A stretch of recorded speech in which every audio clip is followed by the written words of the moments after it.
Hello everyone. In today's presentation, we are going to take a deep, clinically relevant dive into vitamin B6, also known as pyridoxine, one of the most biochemically versatile and clinically underappreciated water-soluble vitamins in human physiology. Whether you are a medical student building your biochemistry foundation or a clinician looking to sharpen your diagnostic acumen, this talk will cover everything from molecular mechanisms to bedside management. Let's begin. So, what exactly is vitamin B6? At its core, it is a water soluble vitamin that doesn't exist as a single compound. Rather, it exists in six interrelated chemical forms called vitamins. These are pyridoxine, pyridoxal, pyridoxamine, and their respective phosphorylated counterparts. Now, the form that truly matters biologically is pyridoxal 5' phosphate or PLP.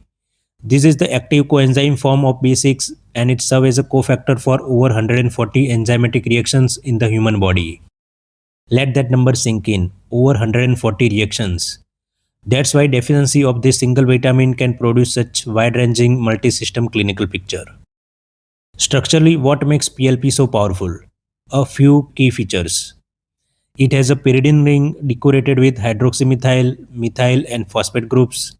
Its aldehyde group forms a skip base or aldimine bond with lysine residues on target enzymes. This is the chemical handshake that activates the enzyme. And the phosphate group is absolutely essential for stable enzyme binding. The story of vitamin B6 discovery is a fascinating chapter in nutritional science history. In 1934, the Hungarian physician Paul Georgi discovered a substance that was able to cure a skin disease in rats. He named this substance vitamin B6 as numbering of the B vitamins was chronological and pantothenic acid has been assigned vitamin B5 in 1931. In 1938, Richard Kuhn was awarded the Nobel Prize in Chemistry for his work on carotenoids and vitamins, specifically B2 and B6. Also in 1938, Samuel Lepkowski isolated vitamin B6 from rice bran. A year later, Stanton A. Harris and Carl August Folkers determined the structure of pyridoxine and reported success in chemical synthesis. And then in 1942, Isborn Emerson Snell developed a microbiological growth assay that led to the characterization of pyridoxamine, the amminated product of pyridoxine, and pyridoxal, the former derivative of pyridoxine. Further studies show that pyridoxal, pyridoxamine, and pyridoxine have largely equal activity in animals and owe their vitamin activity to the ability of the organism to convert them into the enzymatically active form pyridoxal 5' phosphate. Following a recommendation of IUPAC-IUB in 1973, vitamin B6 is the official name for all 2-methyl-3-hydroxy, 5-hydroxymethyl derivatives exhibiting the biological activity of pyridoxine. Because these related compounds have the same effect, the word pyridoxine should not be used as synonym for vitamin B6.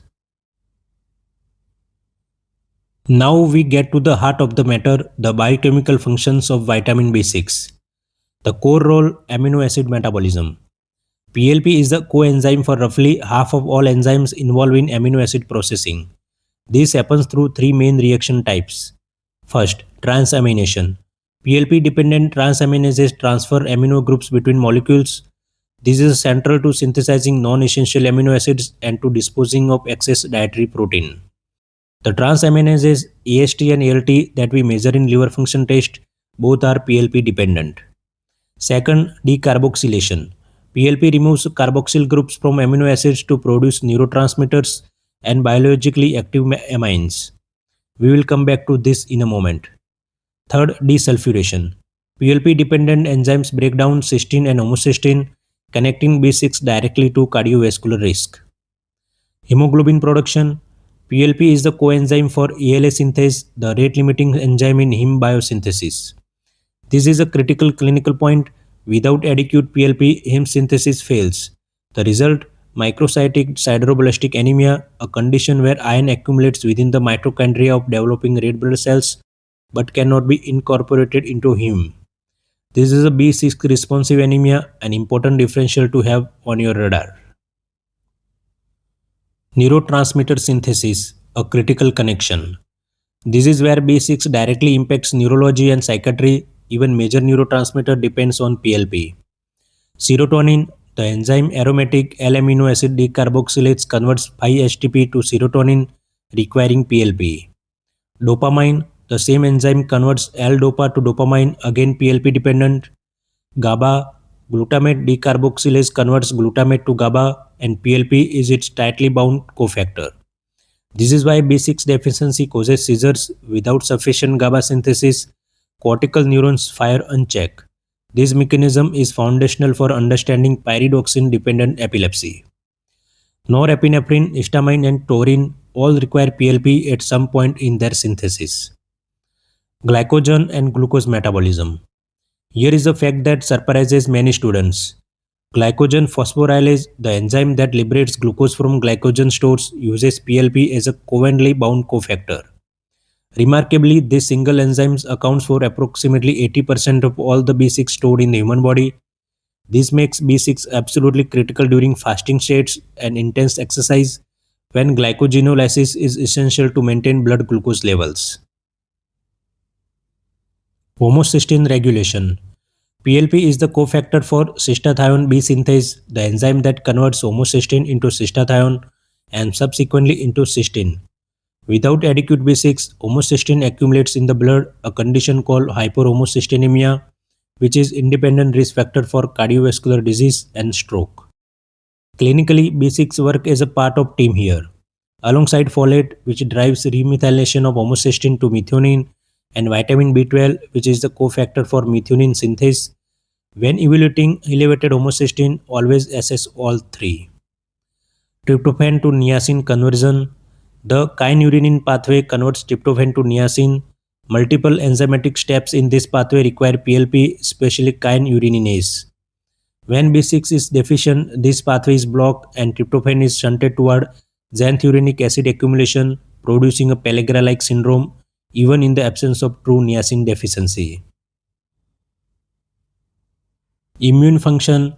PLP plays a regulatory role in lymphocyte proliferation through modulation of gene expression and is essential for cytokine production, specifically interleukin 2, interleukin 4, and interleukin 6. B6 deficiency measurably impairs both antibody-mediated and cell-mediated immunity. This is particularly relevant in critically ill, malnourished, or elderly patients. Additional roles worth noting: sphingolipid synthesis. PLP is required for the synthesis of sphingolipids, the structural lipids that make up the myelin sheath. Steroid hormone receptor modulation. PLP modulates the activity of glucocorticoid, estrogen, and androgen receptors, suggesting a broader hormonal interplay. 1-carbon metabolism in conjunction with folate, and polyamine synthesis, essential for cell growth and proliferation. Now let's talk about pharmacokinetics. Vitamin B6 is absorbed in the jejunum of the small intestine by passive diffusion. Even extremely large amounts are well absorbed. Absorption of the phosphate forms involves their dephosphorylation catalyzed by the enzyme alkaline phosphatase. Most of the vitamin is taken up by the liver. There, the dephosphorylated vitamins are converted to the phosphorylated PLP, PNP, and PMP, with the two latter converted to PLP. In the liver, PLP is bound to proteins, primarily albumin. The PLP-albumin complex is what is released by the liver to circulate in plasma. Protein binding capacity is the limiting factor for vitamin storage. Total body stores, the majority in muscle with a lesser amount in liver, have been estimated to be in the range of 61 to 167 mg. Enzymatic processes utilize PLP as a phosphate donating cofactor.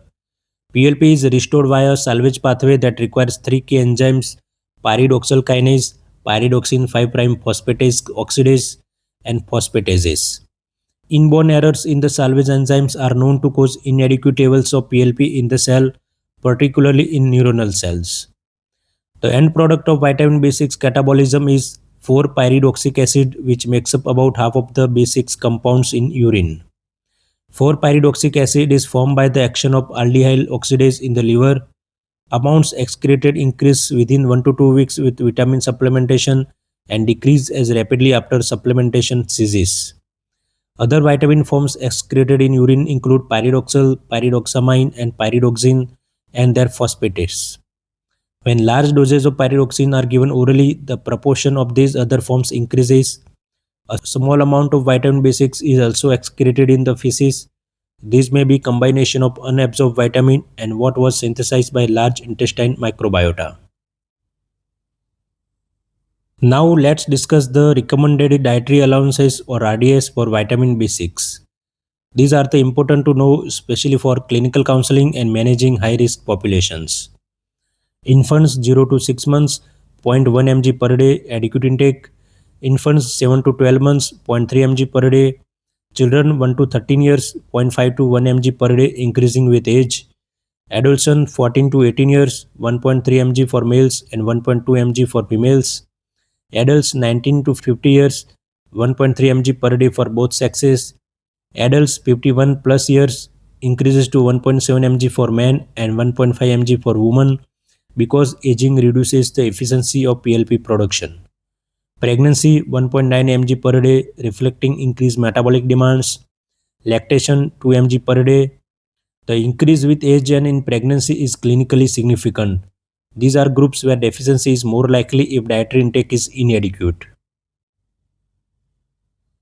Where does B6 come from in the diet? It is widely distributed in both animal and plant foods, which is why isolated dietary deficiency is uncommon in healthy individuals. Top sources include canned chickpeas, a standout plant source at 1.1 mg per cup, beef liver and yellowfin tuna, both approximately 0.9 mg per 85 gram serving, salmon, chicken breast and turkey, excellent lean animal sources, fortified breakfast cereals, an important source for those who don't consume much animal protein, potatoes and bananas, accessible plant-based sources at 0.4 mg each. Other notable sources include marinara sauce, ground beef, waffles, bulgur, cottage cheese, and spinach. Importantly, animal sources tend to contain PLP and PMP forms which are highly bioavailable, while plant sources contain pyridoxine glucosides which are somewhat less bioavailable. Processing and cooking also reduces B6 content, worth considering when advising patients. Moving into clinical domain, let's talk about who gets B6 deficiency and what it looks like. B6 deficiency is relatively uncommon in well-nourished population in the developed countries, but it occurs reliably in certain high-risk groups. Chronic alcoholics, impaired absorption, accelerated catabolism, and reduced hepatic PLP production, patients with malabsorption syndromes, Crohn's disease, celiac disease, short bowel syndrome, elderly individuals, reduced dietary intake combined with impaired conversion efficiency, patients on specific medications, and this is a key pharmacological point. Isoniazid, penicillamine, levodopa all deplete PLP through direct chemical interaction. Chronic kidney disease, impaired PLP metabolism, and dialysis related losses. Let's systematically go through the clinical manifestation by organ system. Hematological, microcytic, sideroblastic anemia. The hallmark is a sideroblastic anemia due to impaired heme synthesis. On bone marrow examination, you will classically find ring sideroblast, iron-laden mitochondria forming a perinuclear ring in erythroid precursors. This is a B6 responsive supplementation restore heme synthesis. Dermatological, the triad of seborrheic dermatitis, especially around the eyes, nose and mouth, glossitis, smooth inflamed tongue, and caliosis, painful fissures at the corners of the mouth, collectively mirrors the picture seen in other B vitamin deficiencies, but should raise suspicion for B6 when in context. Neurological, in infants, B6 deficiency classically present as refractory seizures with an abnormal EEG owing to impaired GABA synthesis. These seizures will not respond to standard anti-epileptic drugs, they require pyridoxine. In adults, the picture includes depression, cognitive confusion, and peripheral neuropathy, all attributable to disrupted neurotransmitter and myelin metabolism. Immunological, impaired lymphocyte proliferation and decreased immune response. Cardiovascular, hyperhomocystinemia with associated elevated cardiovascular and stroke risk. Now let's move into the genetic disorders of B6 metabolism, a critically important area for pediatricians and neurologists. Pyridoxine dependent epilepsy or ALDH7A1 deficiency. This is an autosomal recessive condition caused by mutation in the ALDH7A1 gene, which encodes the enzyme anticotin. Anticotin is involved in lysine degradation, and its deficiency leads to accumulation of alpha aminoadipic semialdehyde and its cyclic derivative P6C. P6C inactivates PLP by forming an irreversible complex with it, creating a functional PLP deficiency within the brain, even when systemic B6 levels are adequate. Clinical presentation: onset neonatal period or early infancy, sometimes even in utero, seizures, tonic-clonic, myoclonic, characteristically refractory to all standard anti-epileptic drugs, EEG, burst suppression pattern or multifocal spikes, developmental delay. If the condition is untreated, significant developmental delay ensues. PNPO deficiency, pyridoxamine 5' phosphate oxidase deficiency. This is the second major genetic disorder, also autosomal recessive, caused by mutation in the PNPO gene. Recall the B6 activation pathway. Dietary pyridoxine and pyridoxamine must be phosphorylated and then oxidized by PNPO to yield the active PLP. Without PNPO, this final conversion step is blocked, so PLP cannot be produced even when B6 precursors are abundant. Clinical features: severe neonatal seizures presenting within hours to days of birth, neonatal epileptic encephalopathy, critical distinction from PDE. These patients are often unresponsive to pyridoxine because they cannot convert it to PLP. However, they respond to direct supplementation with pyridoxal 5' phosphate itself. This distinction is diagnostically and therapeutically critical. PNPO deficiency demands PLP, not pyridoxine. Confusion between the two can delay life-saving treatment. Let's talk about diagnostic assessment methods.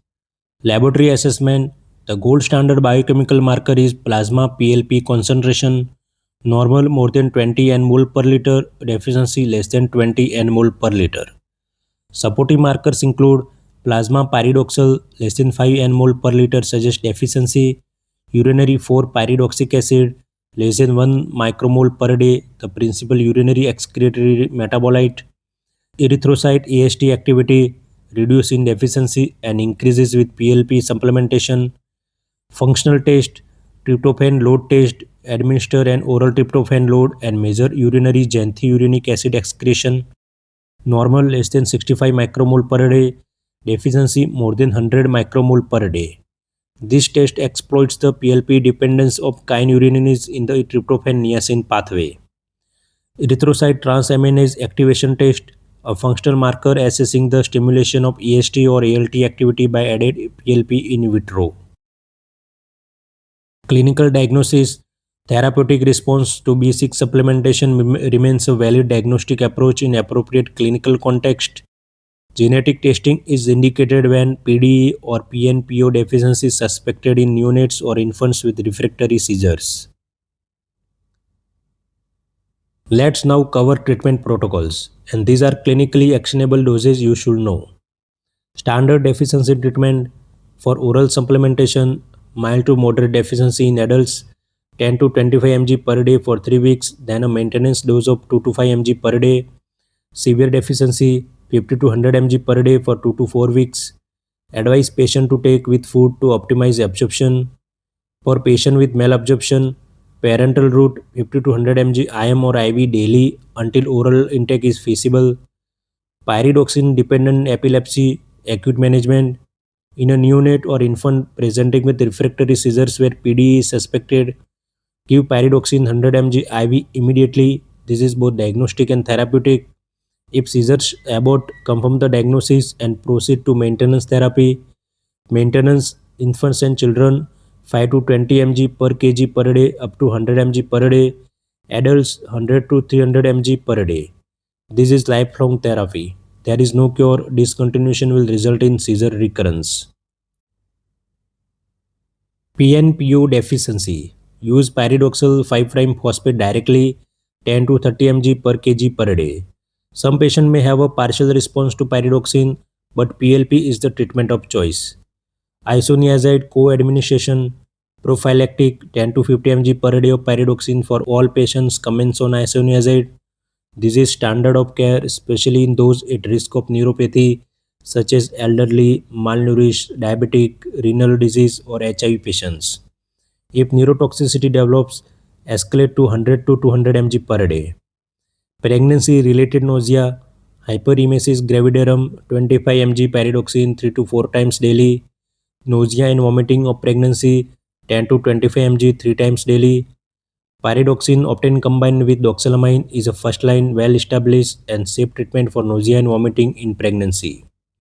Premenstrual syndromes, dose 50 to 100 mg per day of pyridoxine, duration throughout the luteal phase or continuously. Systematic reviews suggest modest benefit specifically for mood symptoms, likely reflecting B6 role in serotonin and dopamine synthesis. Let's talk about safety and drug interactions. Vitamin B6 is a water soluble, but do not assume it is harmless at high doses.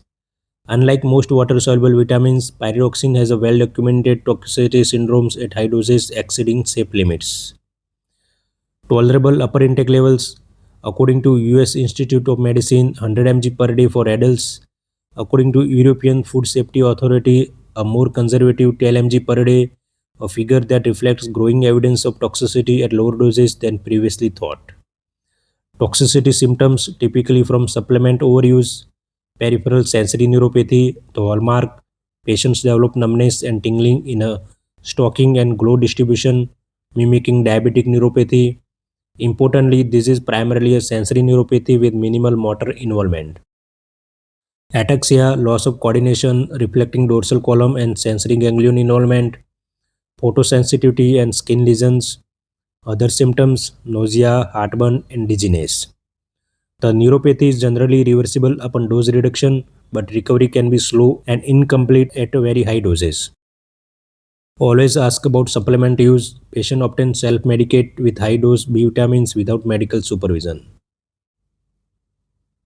The final clinical slide addresses clinically significant drug interactions with vitamin B6. Every prescribing clinician should know this. Isoniazide. Isoniazide forms a covalent complex with PLP, permanently inactivating it. This is the most important B6 drug interaction. Standard of care, supplement 25 to 50 mg per day of pyridoxine for all patients on isoniazide, irrespective of baseline nutritional status. Penicillamine, cycloserine, hydralazine. These drugs undergo similar carbonyl reactions with PLP, depleting the coenzyme. Prophylactic B6 supplementation should be considered with prolonged use. Oral contraceptives increase tryptophan catabolism through the kynurenine pathway, raising B6 demand. Women on long-term OCP use may have borderline B6 insufficiency, potentially contributing to mood changes associated with these medications. Levodopa, a critical question. This is the classic pharmacological exam point. Do not supplement B6 in Parkinson patient receiving levodopa alone. Why? B6 enhances the activity of peripheral dopa decarboxylase, the very enzyme that converts L-dopa to dopamine in the periphery. Before it can cross the blood-brain barrier, this reduces dopamine delivery to the brain, worsening Parkinson control. The exception, this concern does not apply when the patient is on levodopa plus carbidopa. Carbidopa inhibits peripheral decarboxylase and effectively neutralizes the interaction. Always check which levodopa formulation your patient is receiving before supplementing B6. And that brings us to the end of our comprehensive review of vitamin B6 pyridoxine. We have a journey from the molecular structure of PLP through its extraordinary range of enzymatic roles spanning amino acid metabolism, neurotransmitter synthesis, heme production, glycogen utilization, and immune regulation, to the clinical syndromes of deficiency, the genetic epilepsies it underpins, and the therapeutic protocols that save lives. Thank you for watching. If you found this educational, please like, share, and subscribe to the Docsaab's Diary for more high-yield clinical content. Your feedback truly matters. It helps us create better resources for the medical community.